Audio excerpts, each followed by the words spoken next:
You ever get frustrated by doing good? Like, not that the good work is bad, but that every time that you seem to be doing good, there's always someone or something there to undercut everything that you've done. Well, today on Fill My Cup, we're going to be looking at exactly that. We're going to take one of Jesus' parables and we're going to unpack it to see how he tells us we should be living in a world where evil is an everyday reality. Think about a time when you were working towards a goal, right? And it gets really exciting the more that you work towards accomplishing that goal, right? But don't just think about any goal that you're working on. Think about one that took you a long time to accomplish. We're talking weeks or months or even years to accomplish this goal. Every time that you hit a milestone, it feels really good. It's invigorating and can help drive you forward. But every time you hit a setback, it can be something really devastating. Now, all of us can probably relate to the idea of working towards a goal and hitting a major bump in the road. I remember just last year, I had finally decided to get back into shape, so I started cycling again. And I had made a promise to myself, I'm going to lose this weight, I'm going to do it, it's go time, let's do this. So I jumped on my bike, and it wasn't a mile down the road before I got into an accident. That's right, I'm heading towards a four-way stop, and a young couple was coming up on my right side. Now, this couple were obviously not normal cyclists. They had some borrowed gear and looked a little wobbly behind the wheel. So I decided that I was going to be extra cautious, but I wasn't cautious enough. I stopped at the stop sign and started to go again, and this woman shot out in front of me. And so I actually had to dump my bike in order to keep from running into her. And it's interesting because I was rewarded with this glance back that could sour milk. And her boyfriend looked back at me and was like, bro, I'm sorry, but you understand. The ride must go on. So I did what anyone did. I stood up, looked at my bike, and everything appeared to be fine. So I jumped back on and I got back into it. And about a half a mile down the road, I shifted gears and I heard some devastating sounds.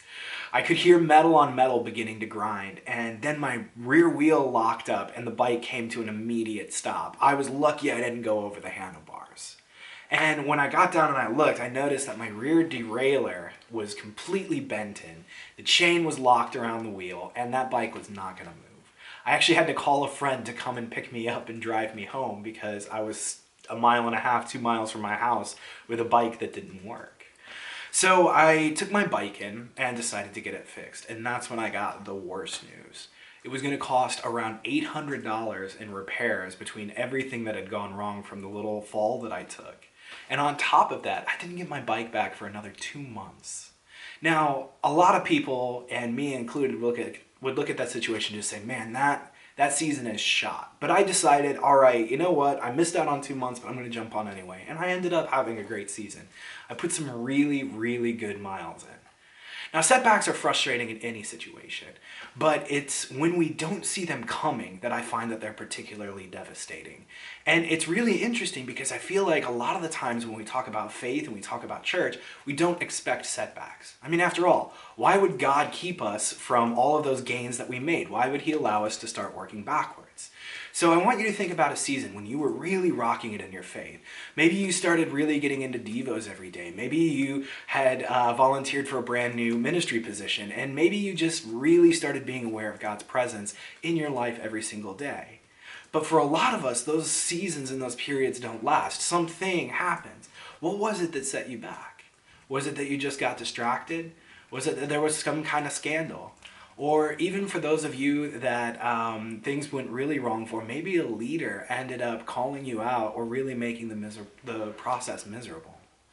So I want to think about setbacks and how they affect us in ministry. And that's why today we're going to open up our Bibles and we're going to check out a parable that Jesus gives. So we're going to check out Matthew chapter 13.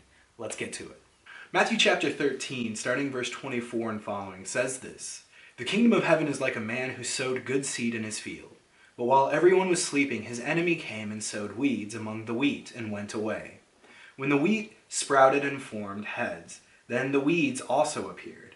The owner's servant came to him and said, 'Sir, didn't you sow good seed in your field? Where then did the weeds come from?' 'An enemy did this,' he replied. The servants asked him, 'Do you want us to go and pull them up?' 'No,' he answered, 'because while you are pulling up the weeds, you may uproot the wheat with them. Let both grow together until the harvest. At that time I will tell the harvesters, first, Collect the weeds and tie them in bundles to be burned. Then gather the wheat and bring it into my barn. Now, parables can be pretty difficult to understand. So in their best case scenario, Jesus used to use them in order to preach something that the Pharisees and other religious leaders wouldn't understand. Now, he would also explain a lot of his parables to the disciples later because he wanted them to be able to understand the parable. And lucky for us, Jesus actually explains what this parable means a little bit later in the text. So let's jump down and let's check out Matthew chapter 13, verse 37 and following, where Jesus explains it. All right, guys, so starting in verse 37, it says this. The one who sowed the good seed is the Son of Man. The field is the world, and the good seed stands for the people of the kingdom. The weeds are the people of the evil one, and the enemy who sows them is the devil. The harvest is the end of the age, and the harvesters are angels. As the weeds are pulled up and burned in the fire, so it will be at the end of the age. The Son of Man will send out his angels, and they will weed out his kingdom, everything that causes sin and all who do evil. They will be thrown into the burning furnace, where there will be weeping and gnashing of teeth. Then the righteous will shine like the sun in the kingdom of their Father. Whoever has ears, let him hear. All right, guys, so let's get to unpacking this parable. Now, the first part that the explanation gives us is really the framework that we use to interpret this parable. So we see that the farmer is the Son of Man. And the Son of Man is just a term that Jesus used to describe himself. It comes from the Old Testament, from parts of Daniel and other Old Testament books. The enemy is the devil, or Satan. And the book of Matthew has a really rich background in this major cosmic battle between good and evil, between God and Satan, and Jesus and Satan. And so that's playing out in this parable as well. Now, the weeds belong to the enemy, and it's the seed that he has sown, and the wheat belongs to the son, which is the farmer and the plants that he has sown. Now, that gets to us because we, the people, are represented by one of two different plants. You either belong to Jesus or you belong to the kingdom of the world. Now, both of these two plants coexist at the same time in the same field, but belong to two very different kingdoms and two very different groups. And that's where a lot of the friction comes in. You see, these two plants have very different properties, very different purposes, but they actually look a lot alike and they inhabit the same field. So, that gives us our first takeaway. There will always be friction in the world because two opposing kingdoms have laid claim to it. Those who belong to Jesus and those who don't. Now, this friction that we feel and these setbacks a lot of the times that we have every day are the result of this ongoing war. And the war is between Jesus and the kingdom of the world. Now, a lot of us get a little bit thrown off because we think, man, wasn't this war already won when Jesus went to the cross? And you'd be right. The war was won then, but the conflict still rages, and that's what this parable is actually telling us. And it gives us a difficult teaching as well. You see, a lot of us are hesitant when we see these judgment passages because it breaks the world down into two very different categories. And I know for me, one of the difficulties is I know a lot of people that are not in the kingdom of God, are not in that Christian camp, that are amazing people. And what we have to be able to see in this passage is that this judgment concerning these two groups is based on kingdom allegiance and not worthiness and not character and not how good of a person you are. And this is a truth that a lot of the times we lose sight of when we're talking about the church. You see, the difficult teaching is this. You belong to one of those two groups, and it's essential that you understand that if you declare yourself for God and a part of God's kingdom, then you fall into the wheat.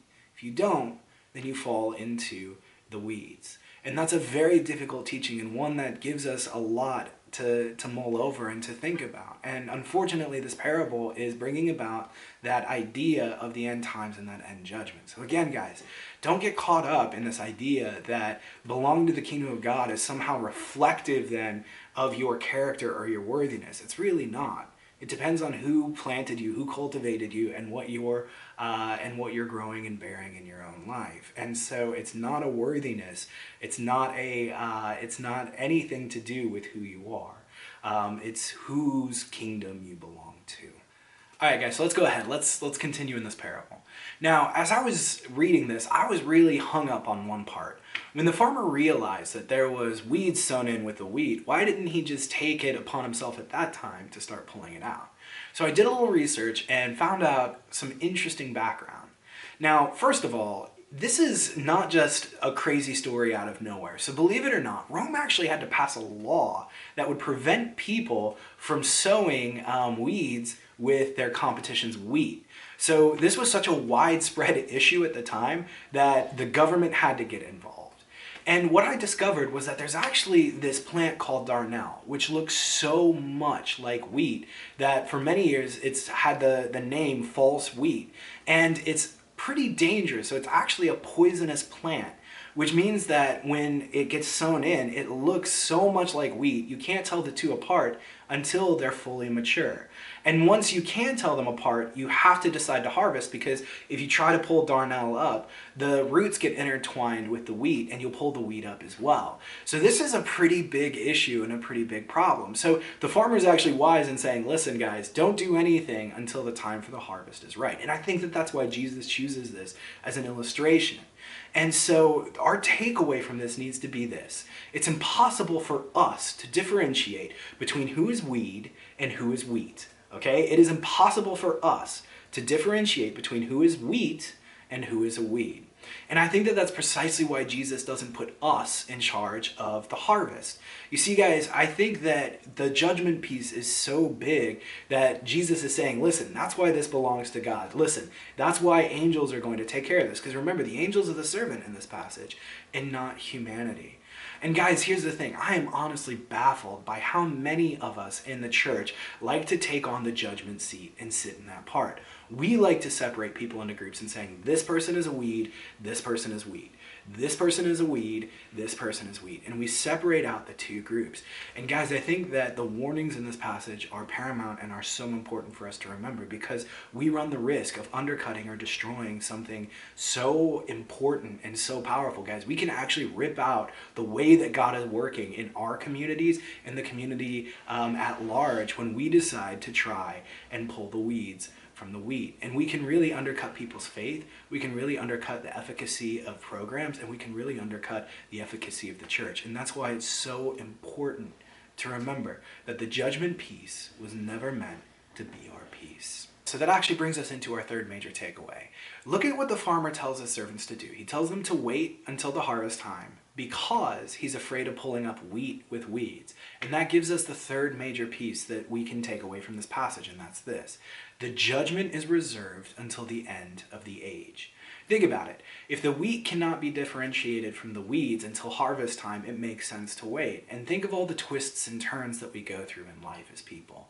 Think about all the people that you knew that you couldn't believe would ever set foot in church that have. Or think about all the people that you've known that were so amazingly committed to faith at a point in their life and simply have denied or have no part of faith at this point in their life. Life is so complicated and complex. The idea of waiting until the end time for everything to fully mature completely makes sense. And that's, again, why it's so difficult for us as humans to understand who's wheat and who's weeds. That's why this passage is telling us that that judgment is reserved for God at the end of the age. We run the risk of destroying wheat when we attempt to pull up the weeds. And that's a really important takeaway, and I think why God has this end judgment. God is waiting for everything to come to fruition, for the harvest to be ready, before he decides to separate the wheat from the weeds. So let's jump in and look at the takeaways that we can get from this parable. The first is this: there will always be tension and difficulties caused between the battle between Jesus and the world. That's just the way of life. And I think a lot of us get lulled into a false sense of security because we live in a place where there's no systematic persecution. And while that's great and it makes it easy to enjoy your faith personally, the problem is that you lose sight of the nuanced ways that this battle plays out. We may not be worried about going to jail, or we may not be worried about losing our freedoms, but we need to be worried about losing things in different measures. You might lose friends, you might lose family, you might lose status because of the faith that you have. And I think a lot of the times us not being prepared causes us to be blindsided. And remember, setbacks, when we expect them, are still bad, they're frustrating, but we know how to navigate them. It's the ones that we don't expect, when we hit those roadblocks, that end up being devastating. And so there's a lot to be gained by simply realizing that there's a war playing out and that we are not at peace right now. And so when you prepare yourself mentally for that game, it's a huge game changer. And so that's the first takeaway. The second is this: because it's impossible to know the wheat from the weeds, it's not your job to root out evil. So many of us are focused on how we deal with the evil in the world and how we can root it out and how we can get rid of it, when our focus should simply be to bring as much good into the world as we possibly can. Remember, guys, we run the risk of pulling up and destroying good and prosperous things when we take the seat of judgment. It was something that was never meant for us to do. God has his angels for that. God has Jesus for that. God has himself for that. And what happens when we do other people's work and not our own work? We end up causing problems. All right? So we need to do everything that we can to love people regardless of who they are, what religion they are, what sexual orientation they are, what gender they are, what age they are. It doesn't matter. Race, ethnicity, none of those things matter. Our job is simply this: love them as God would love them. And who knows? Maybe they're wheat the whole time and you just never knew. That's why it doesn't reside with us. And the third is very close to the second. It's this, guys: above all else, be concerned with bearing fruit in your own life, all right? Reading this parable, I think it's paramount and a massive wake-up call for the church. Again, our job is not the judgment piece or the rooting out of the evil piece. Our job is to bear fruit and to be a bountiful harvest. So let's focus on that. Be less focused on the evil of the world and be more focused on how you can be good and a source of light in the world. How can you bring God into those different things and into those different places? There's no way that you or I are ever going to eradicate evil. We simply can't do it. However, I want you to imagine a world where the church unites and works together to become a place that brings as much of the love of God into the world. And I don't think that it's going to be a perfect world, but I do believe it'll be a much better world. Imagine a place where the church mobilized to bring God into everyday life through love, through grace, through compassion. Sounds like a pretty good place to me. I hope that you like this video, and I hope that you'll show it by hitting the like button below, subscribing, and if you know anyone that would benefit from it, go ahead and share it with them. My prayer for you is this: that God's presence would be known in your week through his word, through prayer, and through the wonderful deeds of his church around you. I look forward to posting another video, and until then, may the Lord bless you and keep you, and may his face shine upon you.